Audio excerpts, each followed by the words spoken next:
It's the sound of silence. A normally joyful and noisy atmosphere, quiet. St. Joseph's International Catholic College is closed for this week after a teacher was tested positive for COVID-19. It's a familiar scene that has affected the National Capital District more than any other provincial area in Papua New Guinea. For the school's director, Father Ben Fleming, it is a trying period. It will be. I wouldn't like to predict exactly how, because I don't know what the rest of the year is going to bring. But it will be, and we'll have to approach things differently. Investment over the years into the potential of using an online apparatus has served them well, however. St. Joseph's, like a handful of international educational institutions in Papua New Guinea, is well set up to continue to provide for a largely absent student population. And Father Ben recognizes its importance. It has proved during these lockdown periods extremely beneficial. And we have a good IT system, our students have, and our staff. A few weeks ago, we visited two other church-run schools on the outskirts of the National Capital District. Marinville, a girls' boarding secondary school, has only recently begun to appreciate the concept of learning remotely. For Marinville, we had to plan, and we had to run out worksheets and to cater for the both lockdowns. So today you will see this week teachers that 2-3 weeks of lockdown, they were preparing worksheets.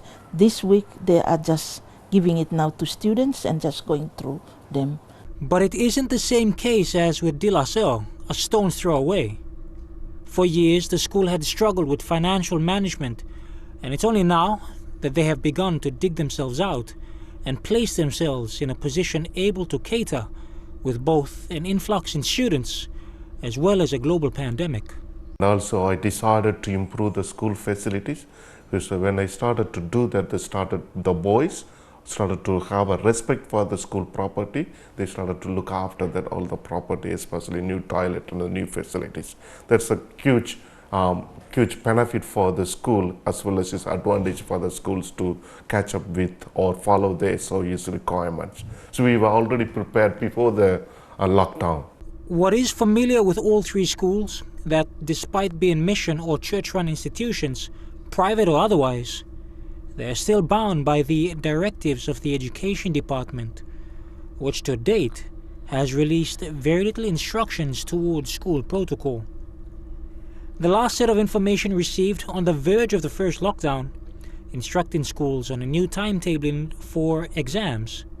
For Father Ben, the enforced school closures, while still within their means to cater for, has left them in a position that has fully tested their capacity to deliver.